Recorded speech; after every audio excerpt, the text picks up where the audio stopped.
Obrigado pelo abrilhantamento da nossa reunião, né? A música toca fundo no nosso coração, né? E nos prepara melhor para elevar nossos pensamentos, buscar a união com o Pai.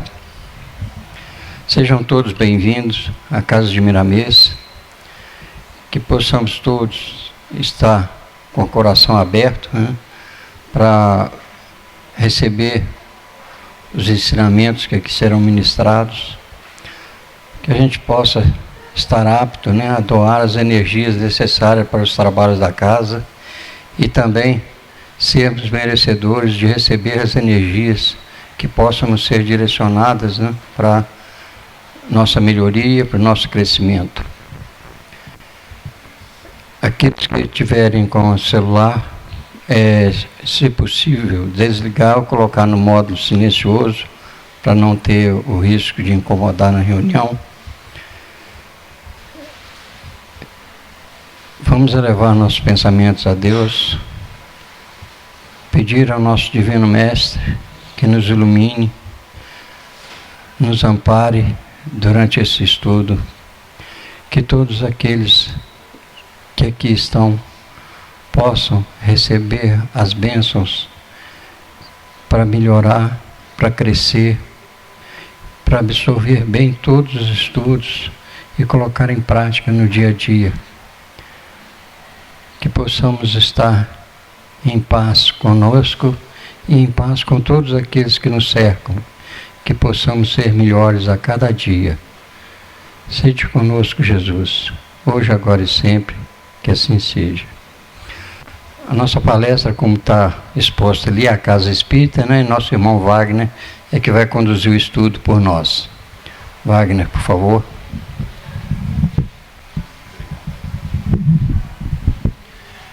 Boa noite a todos. Então hoje nós vamos estar trocando aí algumas ideias, né? Batendo um papo sobre a Casa Espírita.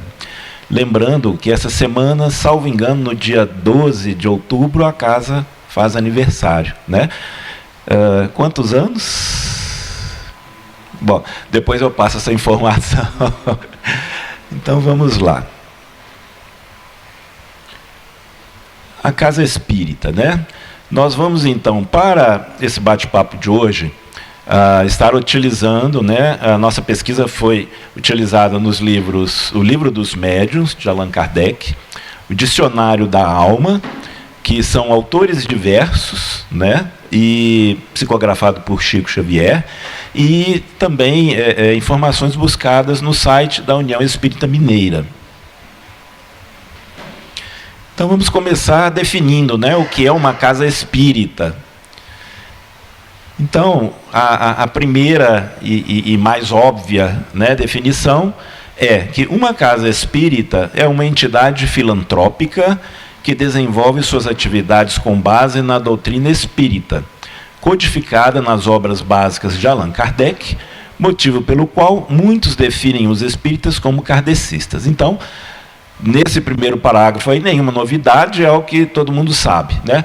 E aí, só fazendo aqui uma parte, que hoje nós estamos falando sobre a casa espírita de um modo geral, né? Sobre todas as casas espíritas, né? A casa espírita geral mesmo.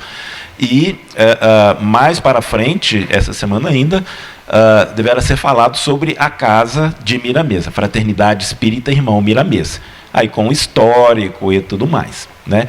Ontem foi falado sobre Miramês, né? A palestra foi o Mancebo Rico, que Miramês foi exatamente aquele jovem rico que chegou a Jesus e pediu esclarecimentos. Não vou entrar em mais detalhes, porque já foi falado ontem, né? Então vamos lá. Quais são os nomes que as casas espíritas utilizam? Eu busquei aqui nomes mais em geral. Tem variações desses nomes, às vezes, junções de um nome com outro, mas no geral o que nós vamos ver é o seguinte: Associação Espírita, de um nome qualquer, né? Casa Espírita, Centro Espírita, Comunidade Espírita, Fraternidade Espírita, que é o nosso caso, Fraternidade Espírita Irmão Miramês, Fundação Espírita, Grupo Espírita, Instituto Espírita, Núcleo Espírita e Sociedade Espírita. Então vocês vão ver nas várias casas espíritas, né, existentes, começando com esses nomes, né? Normalmente acrescenta-se um nome à frente, né, desses aí, é o nome do mentor, como é o caso aqui, Irmão Miramês, né, o Glacos, lá Grupo Espírita Irmão Glacos e por aí vai. Um centro espírita é uma escola, onde podemos aprender e ensinar, plantar o bem e recolher-lhe as graças, aprimorarmos-nos e aperfeiçoar os outros na senda eterna. Palavras de Emmanuel. Então, além de tudo, nós vamos ver, né, as várias coisas que uma casa espírita faz, o que é esperado de uma casa espírita, quais são as diretrizes que Kardec deixou para que nós pudéssemos fundar uma casa espírita, né? Então, uma das coisas é essa, aprendizado, né? Todos nós viemos aqui na casa espírita buscando algum tipo de aprendizado, né? Ainda que a gente foque na caridade, porque fora da caridade não há salvação, né? Mas a gente vai aprender de alguma forma, né? Porque a evolução, ela é aprendizado, né? Se nós não aprendermos, como evoluir, né? E para aprendermos, como se não fazendo, não é? E como vamos ver também mais para frente, que além de aprender, a gente vai ensinar também. O centro espírita, aí são palavras de Emmanuel também. O centro de espiritismo evangélico, por mais humilde que seja, porque tem centros espíritas de todos os tamanhos, né? É sempre um santuário de renovação mental na direção da vida superior. Nenhum de nós que serve, embora com a simples presença, a uma instituição dessa natureza, deve esquecer a dignidade do encargo recebido e a elevação da tarefa que nos cabe. Então, veja bem, mesmo que nós estejamos vindo à casa espírita como frequentadores para assistir uma reunião pública, né? E a gente ainda não está trabalhando, ainda não resolvemos, porque primeiro a gente vem conhecer, não é mesmo? Aí a gente vem, se gosta, fica mais tempo e depois a gente resolve trabalhar. Vou falar para vocês o meu caso. Eu fiz isso durante 3 anos. Eu frequentei reunião pública durante 3 anos, antes de eu resolver que eu queria trabalhar, né? Então, isso acontece com a maioria de nós, cada um dentro do seu tempo, né? Tem gente que chega a primeira vez e, nossa, é isso que eu quero, e já procura trabalho, quer dizer, ele já chegou preparado, né? No meu caso, por exemplo, eu levei 3 anos para me sentir preparado para buscar uma tarefa dentro da casa espírita, né? Então, durante 3 anos, eu assistia palestra no salão e levava o meu filho, que na época tinha 1 ano e meio, para evangelização infantil. Aí minha esposa ficava com ele, a gente revezava, uma hora um vinha para o salão e outra hora o outro ficava com ele na evangelização, e aí foram 3 anos assim, então a gente só recebendo, né? Até que depois de 3 anos eu falei, poxa, agora está na hora de eu, né? Eu gostei, é isso que eu quero mesmo, está na hora de eu fazer alguma coisa, porque até então eu só recebi. E aí foi onde eu fui procurar, né, as pessoas que poderiam me dar essa oportunidade dentro da casa espírita, né? Então, assim é para todos nós. E pode haver casos também que a pessoa chega na casa espírita, não é isso que eu quero, eu estou buscando um outro tipo, né, de doutrina. E a pessoa, se ela continuar procurando, né, o importante é ela buscar o que a gente chama religare, né? Você se religar a Deus de alguma forma, né? Então, isso é que é importante. Seja no espiritismo, seja no catolicismo, seja no protestantismo, enfim, no budismo, não importa. Do momento que você está buscando Deus de alguma forma, esse é o seu caminho. Uma vez, eu estou lembrando aqui, uma vez perguntaram a Chico Xavier, né? Qual a melhor religião? Todo mundo esperando que ele fosse responder que seria o espiritismo. E ele respondeu assim: a melhor religião é a que você segue e te liga a Deus. Então é essa, né? E até aproveitando também, há uma colocação de que o espiritismo não é uma religião. Veja bem, o espiritismo é o religare, né? Ele não é a religião formal como a gente vê, né?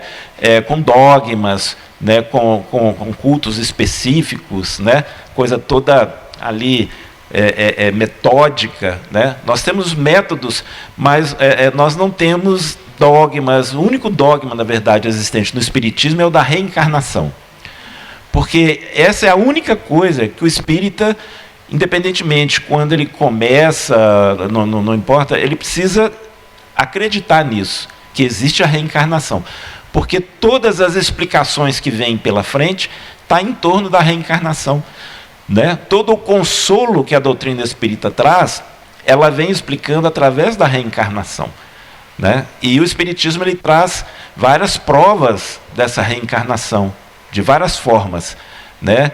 Todos que já leram o Livro dos Espíritos, né, o Livro dos Médiuns, né, enfim, o Pentateuco de Kardec, para começar, né? Não estou nem falando de outros livros, mas todos que já leram o Pentateuco vê ali realmente as provas que Kardec trouxe para nós, como cientista que ele era, né? Que ele era um professor, era um poliglota de uma das mais conceituadas, né, universidades do mundo, se eu bem me lembro, a Sorbonne, na França. E aí, ele, como um cientista, ele buscou tudo de forma científica, com provas, né? Não vamos entrar no detalhe aqui agora, senão nós nem vamos falar da casa espírita. Isso seria uma outra palestra, né? Mas é importante a gente saber disso, que a casa espírita, então, ela vem trazer exatamente esses ensinamentos que Kardec trouxe para nós, codificou para nós, né? Na verdade, tudo que ele escreveu não veio da cabeça dele. Algumas coisas ele faz comentários dele em cima de coisas que os espíritos trouxeram, através de vários médiuns do mundo inteiro, né? Quem já assistiu o filme, quem já leu sobre a vida de Kardec, vai ver que ele recebia pilhas de cartas do mundo inteiro, todos os dias. E aí ele ia separando, vendo o que ele considerava que era verdade, porque de repente ele recebia 20 cartas falando a mesma coisa, de médiuns diferentes de vários lugares do mundo. Então ele, isso aqui isso é verdade, né? Não tem condições de 20 médiuns de vários países do mundo diferentes falarem a mesma coisa, né? Um centro espírita é um templo de orações. A face de Jesus é um lar de almas, para as quais são destinadas elevadas tarefas de abnegação e fraternidade, harmonia e luz. Então, almas, né? Kardec definiu para nós que o espírito encarnado ele chamaria de alma. A gente vê o conceito de alma nas mais diversas formas, né? Em outras doutrinas, mas para o espiritismo, Kardec conceituou assim, então nós vamos tratar de alma, o espírito encarnado, né? E espírito é exatamente aquele ser, né, criado por Deus, que é um espírito que manifesta em nós, né? Então nós somos o espírito manifestando, né, aqui neste planeta Terra. Então quem está falando para vocês aqui agora é o espírito Wagner. Quem está me assistindo são os diversos espíritos, né, que vieram buscar algum tipo de aprendizado, que continue aqui ou não continue a busca, não importa. Agora, o corpo é uma máquina biológica, né, criada por Deus para que este espírito possa se manifestar. E é por isso que o Espiritismo clareia muito isso para a gente, que após o nosso desencarne, né, então a gente morre, a gente desencarna, a gente continua vivo. Né? A própria Igreja Católica, eu vou usar só esse exemplo, a própria Igreja Católica, os padres falam para a gente que quando a gente morrer, a gente vai ou para o céu, ou para o purgatório, ou para o inferno. Mas se a gente vai para algum lugar consciente, né, e ainda vamos pagar pelos pecados que cometemos, então nós vamos continuar vivos. Não é mesmo? Porque se acabasse tudo, como que eu ia para algum lugar? Como que eu ia consciente? Como que eu ia pagar por alguma coisa? Não é mesmo? Então isso é o que a doutrina espírita esclarece, esmiuça, coisas que outras religiões muitas vezes não nos clareiam. Elas falam, como eu estou falando que os padres falam para a gente. Depois que morrer, nós vamos para algum lugar. E vamos estar conscientes, inclusive, né, sendo cobrados pelo que fizemos aqui, de bom e de mal. Então nós vamos estar vivos, porque nós somos o Espírito, nós somos imortais, nós fomos criados por Deus em algum momento, para trás. Então nós tivemos a nossa criação, mas nós não vamos morrer, nós somos imortais. Seremos, a nossa vida vai continuar infinitamente, na busca do mestre maior, que é o Pai Celestial. Seguindo em frente. Quais são os objetivos de uma casa espírita, né? Então, para quê? Para que alguém vai fundar uma casa espírita? Então, no primeiro momento, para poder pregar, ensinar, divulgar a doutrina espírita, né? Mas tem mais coisas. Vamos ver aqui. Caminhar para uma vida melhor. Então, eu vou a uma casa espírita para caminhar para uma vida melhor. Como é que é isso? Quando se abrem as portas de um templo espírita, uma luz divina acende-se nas trevas da ignorância humana, e através dos raios benfazejos deste astro de fraternidade e conhecimento, que brilha para o bem da comunidade, os homens que dele se avizinham, ainda que não desejem, caminham sem perceber para uma vida melhor. Olha só. Então, quando fala que aqueles que se avizinham de uma casa espírita. Então, nós que estamos aqui dentro da casa espírita, estamos como fala, nos avizinhando ao máximo, né? Estamos dentro. Mas mesmo a periferia também recebe os benefícios da casa espírita. Essas vibrações positivas que aqui, né, são deixadas, são colocadas, são descidas, essas vibrações elas irradiam para um entorno, né? Nós temos alguns relatos de médiuns, videntes, que já relataram sobre o Miramês, já relataram sobre uma outra fraternidade que eu frequentei antes dessa, e em todos os casos, né, a fraternidade espírita, ela também é um hospital. Nós vamos ver mais para frente, mas estou me antecipando um pouco só para contar para vocês que é um hospital com muitos andares acima desse aqui. Então aqui o Miramês tem 3 andares, né? Subsolo, o primeiro andar e o segundo andar. Só que, na verdade, quem tem mediunidade de vidência enxerga muitos andares acima. E enxerga, inclusive, o campo, né? Vamos dizer assim, de domínio, né? Como se fosse além do prédio, aí tem os jardins, tem, né? Enfim, a propriedade, né? Propriedade entre aspas, ela se estende num raio, vamos dizer, como daqui na Praça da Glória, mais ou menos por aí. Segundo relatos, não é eu que estou falando, não. Alguém me relatou isso, mais de uma pessoa. Então, a fraternidade espírita Irmão Miramês, na verdade, no plano físico é isso que a gente está vendo, mas no plano espiritual é muito mais. Porque é também um hospital para receber espíritos que estão precisando de ajuda, né? Então, vários espíritos necessitados de ajuda, porque às vezes não entenderam ainda que já desencarnaram, né, são encaminhados para cá, para esse hospital, para essa clínica, vamos dizer assim, de esclarecimento, de tratamento, né? Quem já assistiu o filme Nosso Lar, né, e que agora em janeiro vai ter o 2, né, Eles vão repassar o número 1 de novo agora, não sei se já está de novo nos cinemas, e em janeiro vai lançar o 2. Então, quem já assistiu, vê aquelas construções, no caso, lá no Nosso Lar, né? Na colônia espiritual chamada Nosso Lar. Então, aqui, né? Na Fraternidade Miramês, o médium que tem visão, né? No plano espiritual, ele enxerga isso também, né? O que é, na verdade, a Fraternidade Miramês no plano espiritual. E outro detalhe também, que eu me lembrei aqui. Essas vibrações, essa influência positiva, ela não fica só nessa redondeza aqui, vamos dizer assim, nessa edificação espiritual, não. Cada um de nós que se liga na casa de Miramês, de alguma forma, quando a gente vai para casa, né, a gente leva essas vibrações, e o nosso lar, né, a nossa casa, ele também passa a fazer parte dessa comunidade. Então, se fosse olhar, vamos supor que a gente pegasse aí um aeróbus, né? Um helicóptero do plano espiritual, flutuasse bem para cima da cidade e olhasse centralizando a Fraternidade Miramês, a gente veria várias ligações de luz em vários lares dos frequentadores e tarefeiros da casa.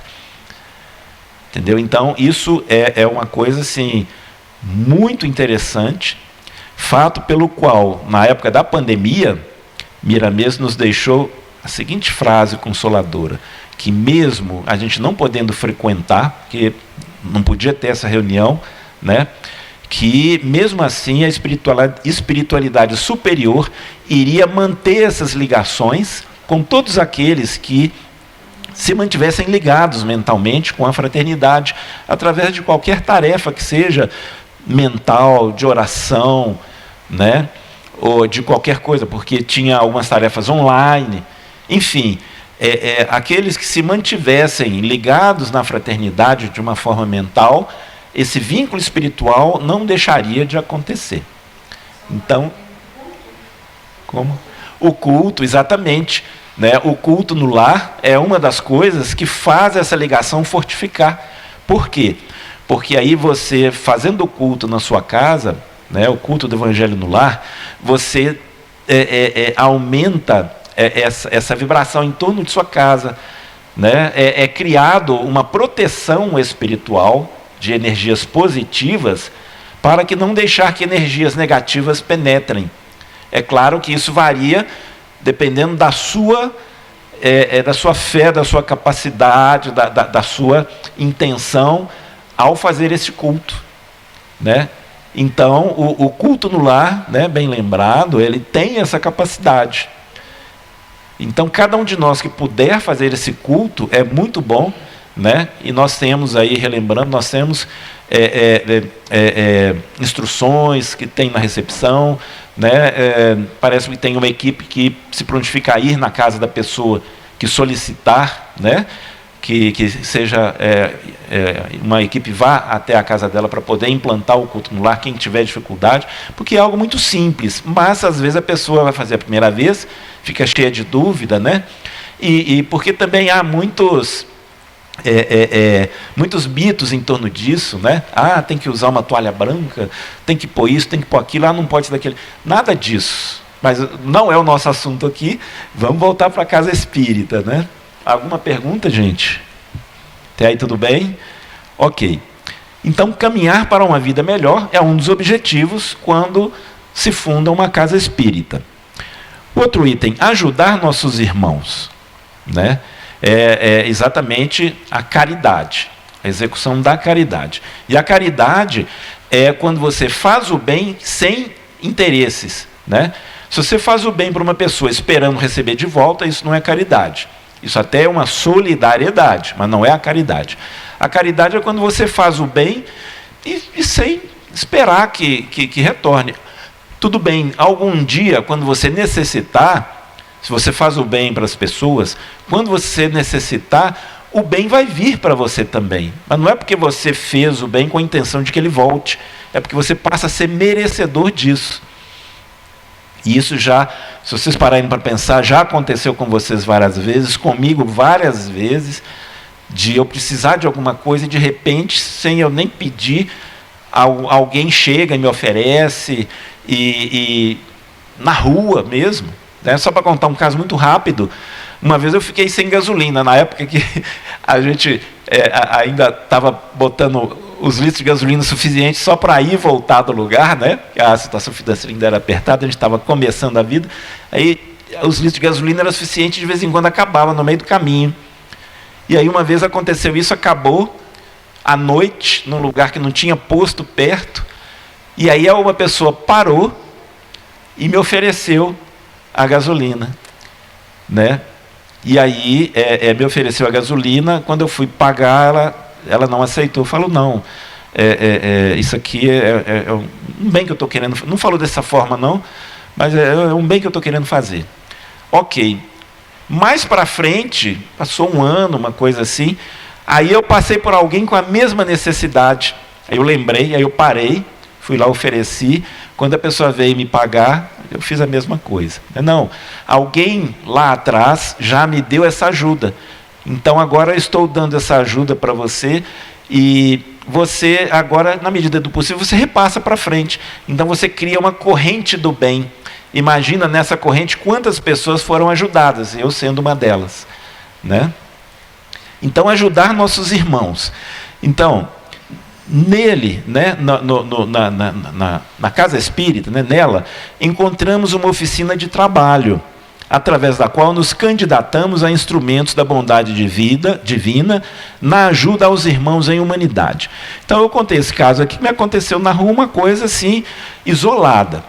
Mas se eu estou procurando fazer isso o máximo possível, eu não posso ficar esperando achar alguém que está sem gasolina para ajudar, né? Então claro que eu vou buscar isso no dia a dia, mas especificamente na casa espírita, nós temos N tarefas que as pessoas podem se candidatar para fazer, e qualquer tarefa sendo feita na casa espírita é uma ajuda a um irmão próximo.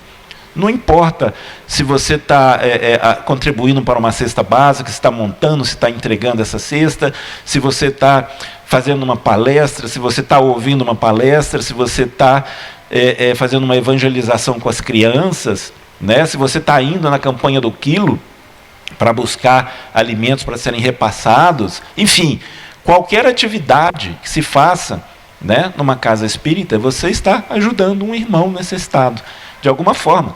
E o necessitado que a gente fala não é a necessidade física exatamente. Muitas vezes é a necessidade física, mas a maioria das vezes o que a gente busca é satisfazer a necessidade espiritual, atender a necessidade espiritual. Então, mesmo quando a gente faz uma ajuda física, por exemplo, uma cesta básica, que a gente entrega para as famílias que estão cadastradas, ou para algumas pessoas que vêm, às vezes pessoas em situação de rua que vêm pedir, a gente também tem uma cesta menor que a gente entrega, né? Então, para essas pessoas a gente procura, de alguma forma, e principalmente para as famílias cadastradas, né, a gente procura passar algum ensinamento, né? A gente procura que essas pessoas possam estar levando não só o alimento físico, mas o alimento espiritual também. Então, o nosso objetivo não é entregar o alimento físico, a cesta básica, é procurar entregar uma forma da pessoa receber o alimento espiritual. Seguindo em frente. Outro objetivo, buscar a evolução espiritual. Com o centro espírita, instala-se entre os homens um posto de socorro a encarnados e desencarnados, iluminando os caminhos e abrindo novas perspectivas de aprimoramento e progresso para todos. Então, progresso é o quê? Evolução espiritual, né? Então, na medida em que nós estamos praticando a caridade de alguma forma, né? E quando a gente fala, por exemplo, de aprender e ensinar, mesmo quem está vindo aqui na fraternidade, frequentando, igual eu falei para vocês que eu frequentei 3 anos, para depois começar uma tarefa, mesmo quem está ainda nessa fase, está conhecendo, né, acaba ensinando também, porque você vem e você conhece, você gosta de alguma coisa, te dá às vezes te traz uma resposta que você estava buscando há muito tempo, e aí você comenta com alguém, Quer dizer, já é um exemplo que você está dando, né? Nossa, eu fui lá na casa espírita, eu estava com tal problema, e de repente alguém comentou comigo alguma coisa que resolveu esse problema, né? Seja na palestra, seja às vezes no atendimento fraterno, seja às vezes comentando, né? Ali antes de começar a palestra, enfim, né? Às vezes no passe, enfim. Então só o fato de frequentar já é uma tarefa, já é um encargo que a gente assume, né? E esse encargo ele tem o seu valor, né? É lógico que quanto mais a gente for adentrando, conhecendo, enfronhando na doutrina, vai dando uma vontade da gente trabalhar, né, nessa doutrina, e para poder também começar a fazer o bem da forma desinteressada, ou seja, praticar a caridade o máximo possível que a gente puder. Que se a gente for esperar para praticar caridade na medida só enquanto a gente está andando na rua, a gente não vai ter tantas possibilidades. Então aqui na Casa Espírita há uma centralização, não é, de ajuda. E na medida que você está evoluindo, né, espiritualmente, você está cada vez mais próximo do Pai Celestial, está progredindo. Outro objetivo, consolar a nossa alma. Por quê? A doutrina espírita é a doutrina consoladora, né? Tudo o que vem esclarecendo para nós, são tantas respostas, né, que a gente tem esclarecida, que nós todos temos várias dúvidas, mesmo enquanto a gente já está há mais anos na doutrina, a gente continua, porque as nossas dúvidas elas são infinitas, porque quando a gente vai conhecendo mais, aí surge dúvidas sobre coisas mais evoluídas, e para falar para vocês que mesmo Jesus, ele ainda está buscando esclarecimento. E aí alguém vai falar, nossa, mas isso aí é uma heresia que você está falando, né? Mas o próprio Jesus, exatamente na palestra de ontem, quando falou sobre o mancebo rico, né? Quando esse jovem rico buscou a ajuda de Jesus, né? E querendo saber como que ele faria para poder entrar no reino dos céus. E Jesus falou a ele, não, você deve seguir os mandamentos, né? Que a gente já trouxe para vocês. Aí ele, não, isso eu já faço. Não, então vá, venda todos os seus bens e me siga. Aí ele já não conseguiu fazer, né?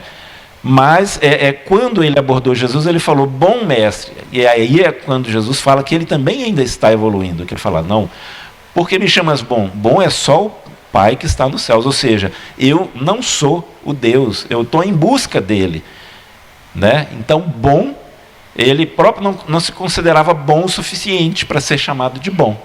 E nos dando o exemplo exatamente que a gente deve estar buscando a nossa melhoria contínua, né? A nossa evolução ela é infinita, porque Deus é infinito. Se nós estamos buscando Deus, nós vamos buscá-lo infinitamente. É uma busca infinita, né? E não importa. Então Jesus, a gente sabe que ele tem bilhões de anos, né? Enquanto espírito, né? Então, mesmo um espírito de bilhões de anos, que foi chamado para governar o nosso planeta Terra, né? Isso aí é outro detalhe que valeria uma palestra inteira.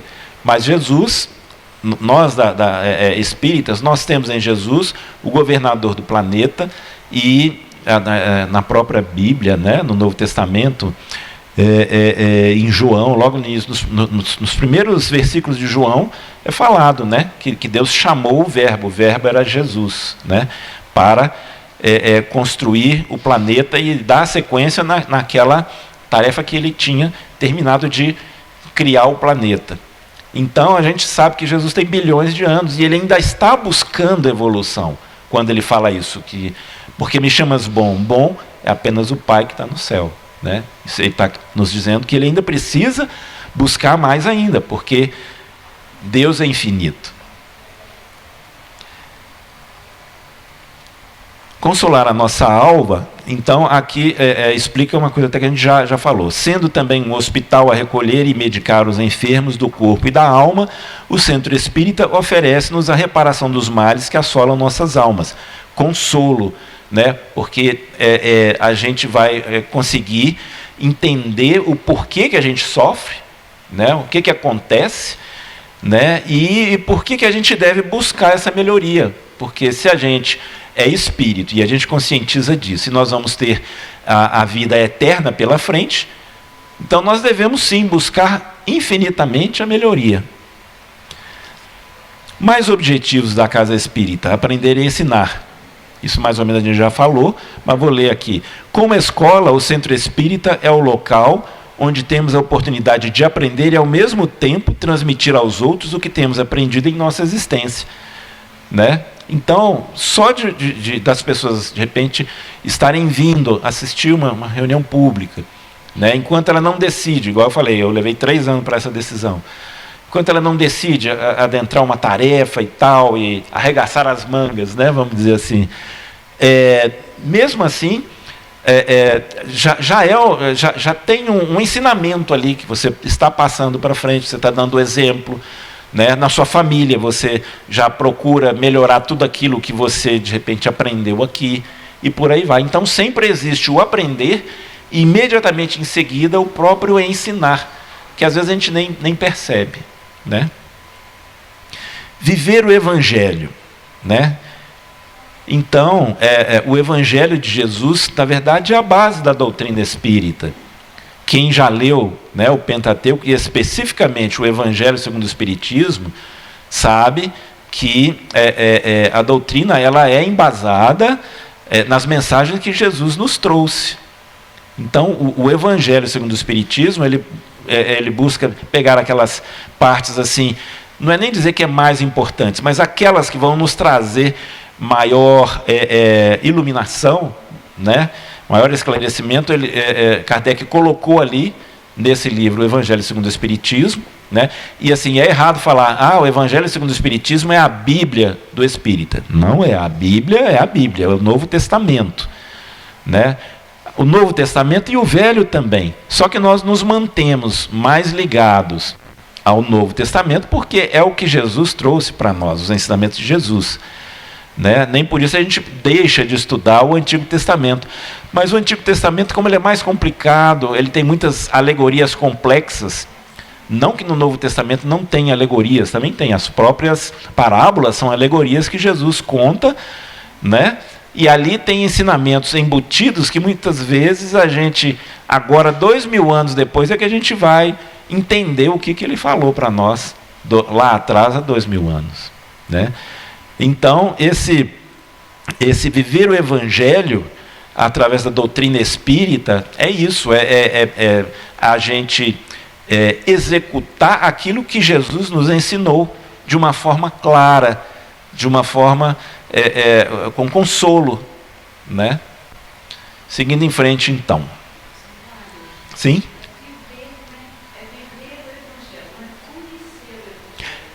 Exato, bem lembrado, porque muitas pessoas conhecem só, né? Mas não vivem. Agora você, então, para viver você tem que conhecer, né? E muitas vezes não. Às vezes você vive o Evangelho sem nem saber. Por quê? Porque você já trouxe isso de vidas anteriores, né? Então, às vezes, sem entrar em nenhuma religião, você está sendo espírita, católico, não importa, você está se religando com Deus, né? Eu lembro, numa tarefa que eu fazia numa outra fraternidade, e aí a nossa colega trazia o marido dela, que era católico, e ele vinha para a tarefa, sendo católico. E eu via ele, o jeito que ele fazia e tudo mais, né, a dedicação dele. E eu tinha para mim que aquele católico, ele era muito mais espírita do que muitos espíritas que eu conhecia. Sabe? É um negócio incrível isso, porque assim, é o que você faz. Sabe? Não é porque você é espírita, católico, evangélico, né, budista, taoísta, não importa, é o que você faz. Né? Tanto é que esses ensinamentos que Jesus trouxe para nós, eles também estão mostrados nas Bíblias, né, nos livros sagrados dessas outras religiões, apenas colocado de uma forma diferente, né? Então, qualquer doutrina, qualquer religião que te religue né, ao Deus infinito, então é uma coisa que vai te levar para o bem, né? Vai te encaminhar da forma correta para realmente se religar ao Pai maior. E aí, finalmente, um dos objetivos aqui é amar o próximo, e até uma coisa meio óbvia, né? Vou ler aqui. Com a máxima, fora da caridade não há salvação, o Centro Espírita é o núcleo onde a mensagem de Jesus revive em sua simplicidade e pureza. Olha bem, simplicidade e pureza, dos primeiros tempos. Então é um consolo que vem para nós de uma forma tranquila, clara, fácil de entender, conclamando-nos ao bem e o amor ao próximo. Então, para todos nós que estamos aqui, né, essa máxima, fora da caridade não há salvação. Essa é a frase máxima da doutrina espírita. E aí que nos remete, por exemplo, né, aquelas palavras de Paulo, né, como é que é? Quando ele fala aqui, o amor sem frutos, eu perdi aqui, alguém que possa me ajudar aí?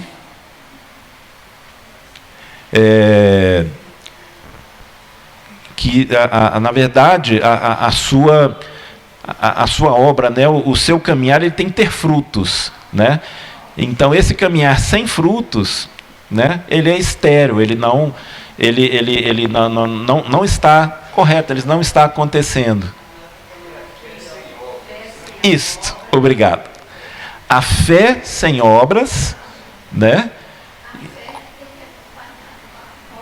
A fé é uma fé morta, né? Então, são as palavras que Paulo traz para nós, né?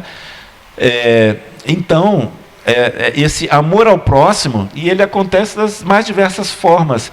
E a caridade, ela acontece das mais diversas formas. Uma palavra de consolo que eu dou para uma pessoa, às vezes eu não tenho nem ideia do que eu fiz para ela. Muitas vezes, essa palavra de consolo salvou a vida daquela pessoa. Às vezes ela estava tão desesperada que ela estava a ponto de se autoeliminar, tirar a própria vida. E aí, Deus coloca você no caminho daquela pessoa para poder fazer essa caridade de dar uma palavra de consolo. E se você, então, dá essa palavra de consolo, dá essa atenção para a pessoa desiste de tirar a própria vida. Olha só o bem que você fez e às vezes você nem imagina que fez. Uma simples palavra de consolo, né? E às vezes, vocês veem bem, essa palavra de consolo às vezes é feita através até de um telefone, aquele SOS Press, né? E tem outros com outros nomes, eu lembro mais desse SOS Press. Então, às vezes, pelo telefone, alguém que está desesperado liga, pensando em tirar a própria vida, e recebe uma palavra de consolo de alguém que ela nem conhece, nenhum dos dois se conhece, e essa palavra faz com que o coração abrande, né, aquele sofrimento, você tem aquele sofrimento abrandado, você dá aquela relaxada e tira aquilo da cabeça. Então, olha só o que uma simples palavra pode fazer em termos de se fazer um bem ao próximo, né? Seguindo em frente.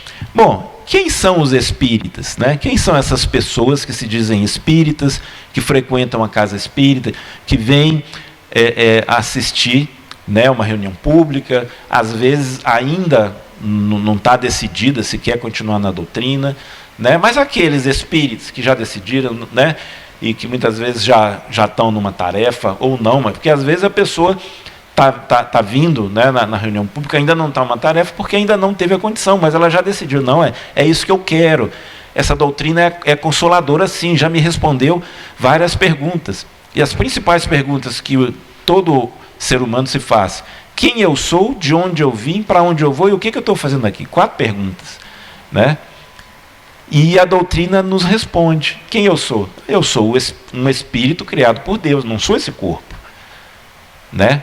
Deus me criou em algum momento e eu tenho vida eterna, né? Eu sou imortal. O que eu vim fazer aqui? Bom, isso a gente ainda está descobrindo, né? Mas a gente já sabe que a gente veio para poder aperfeiçoar, para aprender, né? De onde eu vim? Eu vim do plano espiritual, eu não vim desse plano físico, não vim do plano material. E como espírito eu vim do plano espiritual. Fui criado por Deus no plano espiritual. Estou aqui no plano físico para aprender. E para onde eu vou? Vou voltar. Vou voltar para o plano espiritual. Quando eu desencarnar, né? E eu, reencarnando várias vezes, aprender aquilo que eu precisei aprender, aquilo que eu preciso aprender, vai chegar num ponto de evolução que eu não preciso mais reencarnar. Aí eu vou partir para outras tarefas no plano espiritual, né? Eu já vou estar um espírito mais evoluído a ponto de eu não precisar reencarnar mais. Às vezes, eu como um espírito evoluído vou optar por vir aqui para ajudar, né? Esses grandes, esses vultos espirituais, como a gente chama, né? Muitas vezes eles não precisariam ter voltado, mas voltam para poder ajudar, porque eles ficam com pena de nós, né? Eles falam, não, gente, eu já cheguei aqui, mas eu estou vendo o pessoal, deixa eu ir lá dar uma mãozinha, deixa eu ir puxar mais uns milhares de pessoas. E aí trazem essas mensagens, né? O próprio Jesus era um desses, ele não precisava ter vindo, ter encarnado, porque ele já era um espírito tão evoluído, ele já era um Cristo, né? Que ele foi chamado para governar o planeta. Mas ele quis vir para poder trazer pessoalmente as palavras, trazer a verdade, né? E a gente conhecendo essa verdade, a gente vai obter a salvação conforme ele nos ensinou, né? Então, quem são os espíritas? O espírita é aquele que encontra no espiritismo respostas às suas questões existenciais, que é o quê? Quem eu sou, de onde eu vim, o que eu estou fazendo aqui, para onde eu vou. Entendimento sobre a sua posição dentro do contexto da vida maior.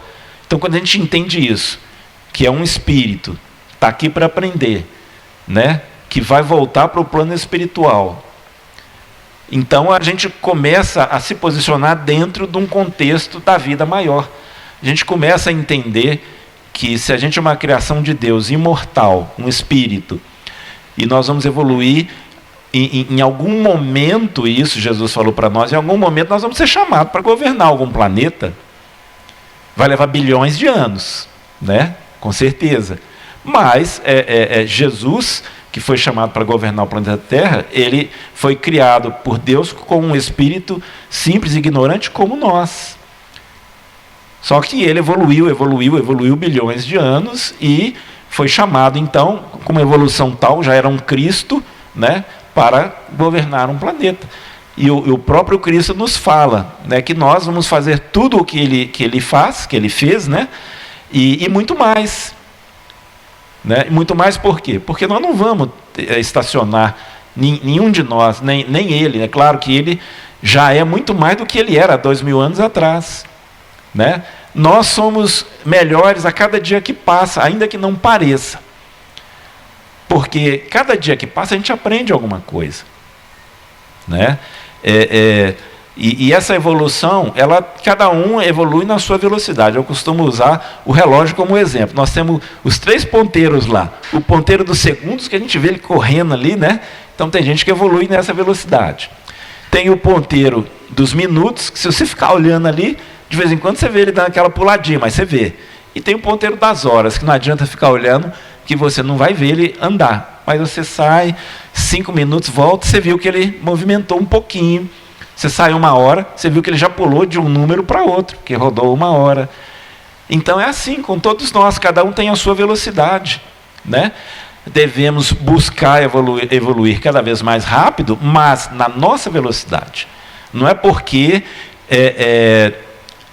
fulano evoluiu rapidamente que eu vou seguir a mesma velocidade dele. De repente, essa não é a minha velocidade. Né? Eu vou mais lento. Um dia eu vou conseguir ir mais rápido. Isso é uma questão de treinamento, é igual nos esportes, né? Quanto mais treina, melhor fica. É a mesma coisa, nós estamos treinando, nós estamos aprendendo. Igual na escola, né? Na nossa escola aqui do planeta Terra. Você vai para a escola, começa lá no fundamental e vai aprendendo, e você vai ficando cada vez melhor, sabendo cada vez mais coisa. Então, é a mesma coisa também a escola do plano espiritual. Então, o espírita tem esse entendimento sobre a sua posição dentro do contexto da vida maior, que se sabe imortal em mais uma experiência transitória na carne, ou seja, uma reencarnação, com o objetivo de trabalhar o seu crescimento moral, evolução, buscando ser hoje melhor do que ontem e amanhã melhor do que hoje. Então, todo dia a gente está melhorando. Busca aliar a vigilância à oração, orai e vigiai, para não se perder ou desviar na jornada das lutas redentoras da vida, porque a gente se distrai muito facilmente, né? Então a gente coloca para nós uma meta, não, eu quero melhorar, eu quero evoluir espiritualmente, eu quero fazer isso, quero fazer aquilo, aí você se distrai, você vê uma coisa passando ali, não, que coisa bonita, aí você esquece do seu objetivo. A hora que você vê, né, você foi ver aquela coisa bonita, você perdeu um dia, 2 dias, 1 ano, 2 anos, enfim, né? Mas o importante é que você volta para o caminho que você planejou para si próprio, porque todos nós vamos chegar lá, na sua velocidade, seja na velocidade do ponteiro dos segundos, do ponteiro dos minutos ou das horas, mas nós vamos chegar, não importa, nós somos imortais, não é? Então não tem problema.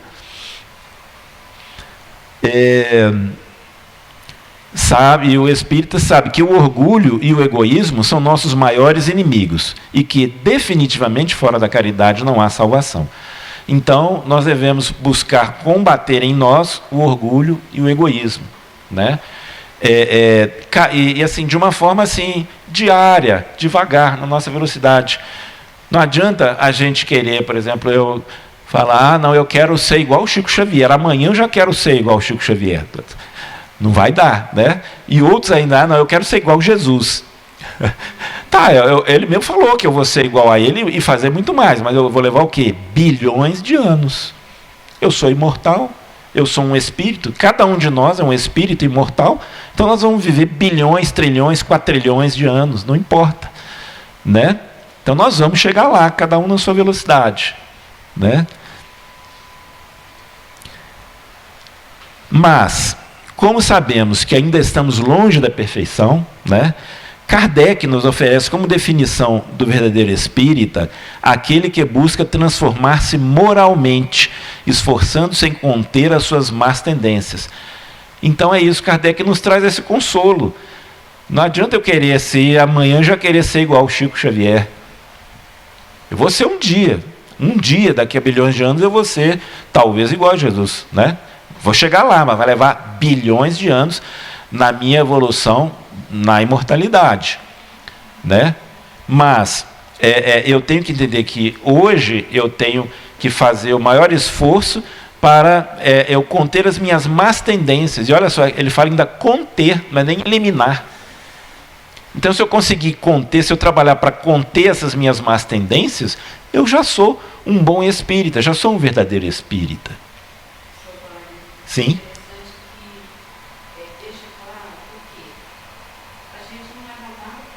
Sim, aham. Então, a perfeição está na condição moral. O que é a condição moral? É a conduta do dia a dia. Sim. É o respeito ao próximo, primeiro a si. Né? Porque às vezes a gente acha que é algo tão distante da gente, Aham. a gente fica refletindo sobre isso, é no dia a dia, na família. Exato, no dia a dia, se nós buscarmos, né, conter essas más tendências, né, o orgulho, a vaidade, o egoísmo, né, se a gente buscar conter e entender, eu lembrei aqui de uma frase que eu gosto sempre de falar para as pessoas, que é um amigo meu, ele era médium e o mentor dele era Zé Grosso. Então, ele sempre repetia essa frase que o Zé Grosso falou para ele, e eu repito sempre também porque eu achei excelente. Ele falava assim, esse amigo meu falava assim, o Zé Grosso falou o seguinte, que se o egoísta soubesse o quanto é bom fazer o bem, o quanto é bom ser bom, ele faria o bem só por egoísmo. Eu achei isso fantástico, né? Então, quando eu me sinto egoísta, eu falo, poxa, eu sou egoísta, então eu quero fazer o bem só por egoísmo, só para sentir essa gratificação de fazer o bem. Não importa, porque aí é falar do seguinte, quando você faz o bem, né, Aí você não pode esperar nada. É claro que a gente vai esperar, a gente ainda é imperfeito, a gente ainda é egoísta, orgulhoso, a gente vai esperar fazer o bem e sentir aquela gratificação de fazer o bem. Pois é, mas olha só, ainda que eu fique vaidoso em fazer o bem, eu devo parar de fazer o bem? Não. Então, porque nós somos imperfeitos, nós somos vaidosos, nós somos orgulhosos, e a gente tem que aceitar isso em nós. Porque não adianta, como que você vai conter essas más tendências se você não descobrir ela em você próprio? Então, eu sou egoísta, eu sou orgulhoso, eu sou vaidoso e tudo mais, né? E com um grau maior ou menor de cada uma dessa tendência má. Mas aí eu descobrindo em mim mesmo que eu sou isso, eu procurar conter, até que um dia, não importa quantas reencarnações eu vou levar, que eu consiga eliminar isso. Aí eu vou ser o quê? Um espírito muito mais evoluído, né? Você é, como se diz, um espírito de luz, sim?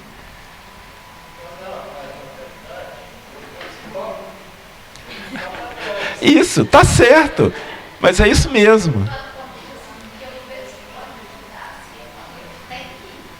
É. Exato. Então, olha só. Então, ele está mostrando... Exato.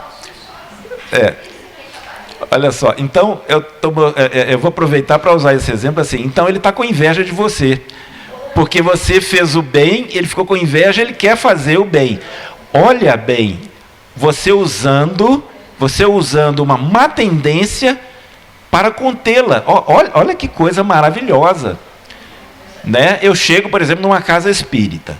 Eu vejo lá uma pessoa que já está há muito tempo fazendo bem, fazendo aquilo, e eu fico com inveja dela. Nossa, mas eu quero ser assim também. Né? A minha inveja... Mas olha, aí eu quero ser assim, então eu vou me aperfeiçoar. Eu vou fazer curso, eu vou estudar, eu vou entender, até chegar, né, no nível daquela pessoa que eu fiquei com inveja. E quando eu chegar lá, eu falo, nossa, olha só, eu fiquei com inveja e a minha inveja me ajudou. Então, olha, a gente tem que usar a própria má tendência para evoluir. Olha que coisa legal. Né? O que o Zé Grosso falava para esse meu amigo. Se o egoísta soubesse o quanto é bom ser bom, ele faria o bem só por egoísta. Né? Não é? Então é isso. E isso não é ruim, gente. A gente tem que usar, né, essas nossas más tendências para conter ela própria. Isso. E aí quando você faz o bem, vem aquela gratificação. Né? Então você está sendo egoísta. Eu vou fazer o bem só para sentir essa gratificação, porque eu sou muito egoísta. E eu vou fazer muito bem para me sentir mais gratificação. Olha o quanto. Aí você acostuma a fazer o bem, né? E quando você vê, você está fazendo bem, não é nem mais, porque você acostumou. É igual quando você come uma comida gostosa. Né? Eu, por exemplo, eu gosto de estrogonofe. Se eu comer estrogonofe todo dia, vai virar uma comida comum para mim. A gente fazer o bem todo dia é a mesma coisa, você acostuma, passa a fazer parte da sua vida. Entendeu? Então não tem problema. Se você começa a fazer o bem por egoísmo, por inveja, por vaidade, não tem problema. Você vai fazer, não para de fazer. Né? Continua fazendo. Um dia, aquilo vai fazer parte natural da sua vida e você vai deixar de fazer só por egoísmo, só por inveja, só por vaidade. Entendeu? Então você vai estar usando a própria má tendência para controlar ela própria. Legal, né? Vamos seguir em frente, senão nosso tempo aqui já acaba.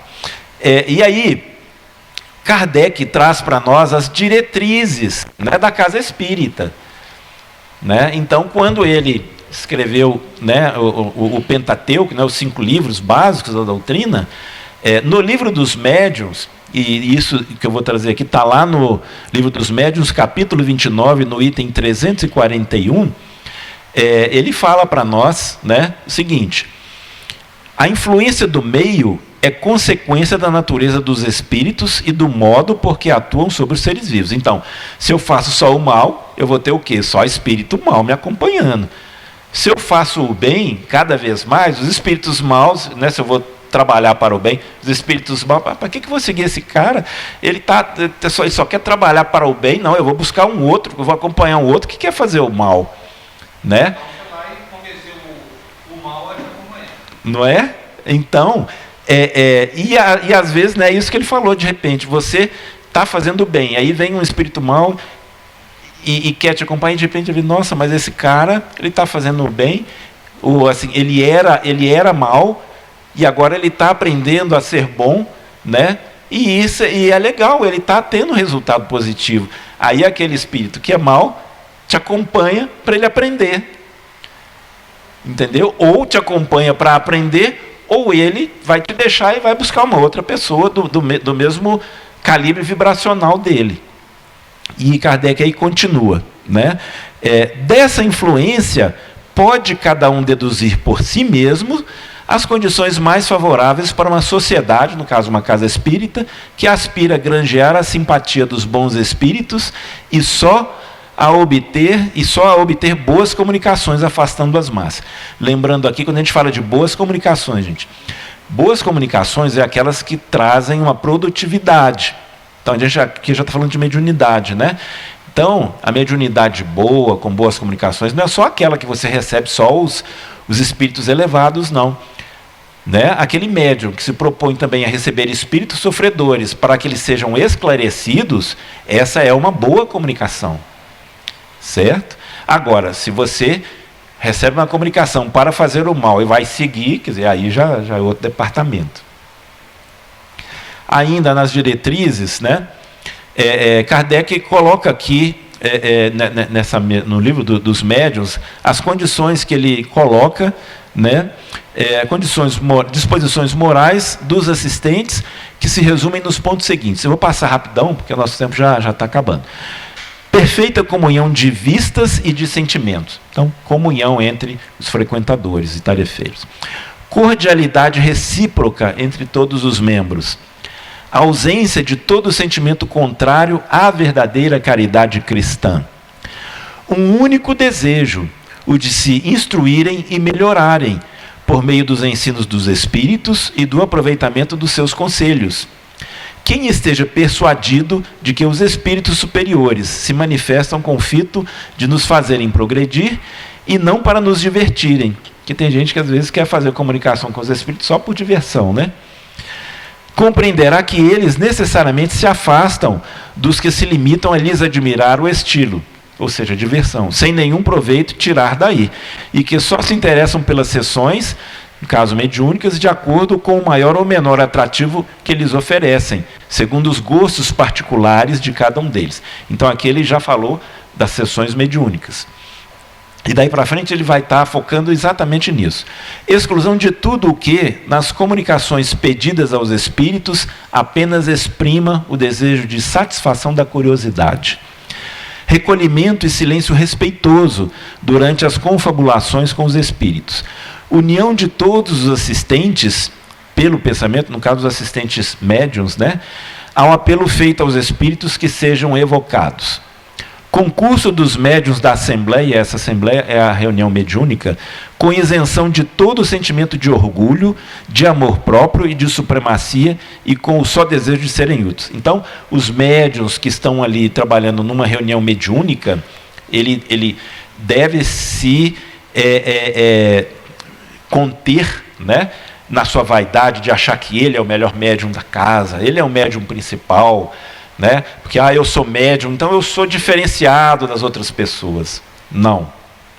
Né? Muitas vezes a mediunidade vem como um resgate. Então você vem com a mediunidade aflorada porque você tem que quitar algumas dívidas anteriores e muitas vezes dívidas pesadas. Então muitas vezes a mediunidade até traz algum sofrimento. Pois não.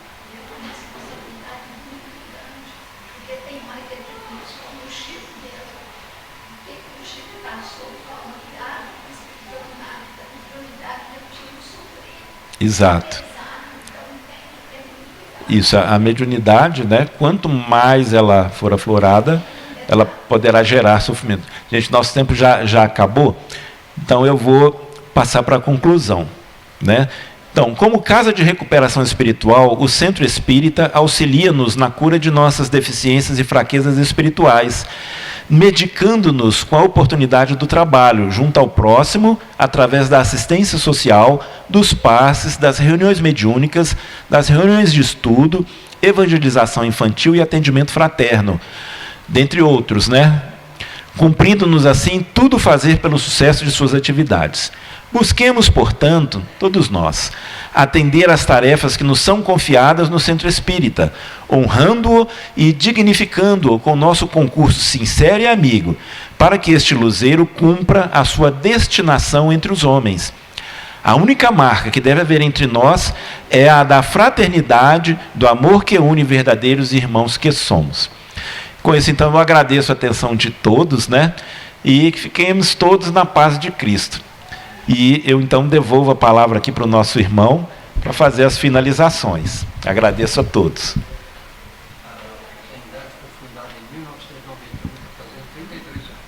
Gente, a informação, a Fraternidade foi fundada em 1991, está fazendo 32 anos.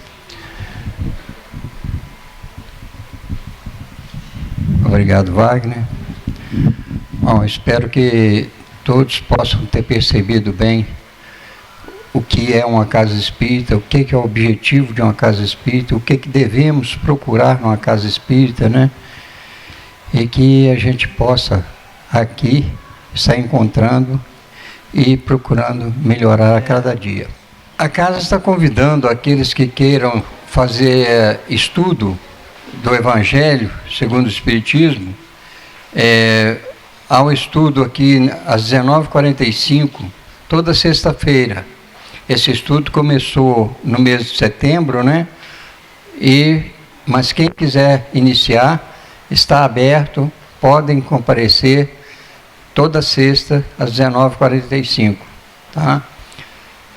Tem várias coisas na casa acontecendo, né, nas sextas-feiras, e essa é uma delas. Então, aqueles que quiserem aprimorar os estudos, melhorar o entendimento, né? Porque o estudo em grupo ele é mais construtivo, porque há perguntas e respostas, todos participam, e isso ajuda a desenvolver melhor.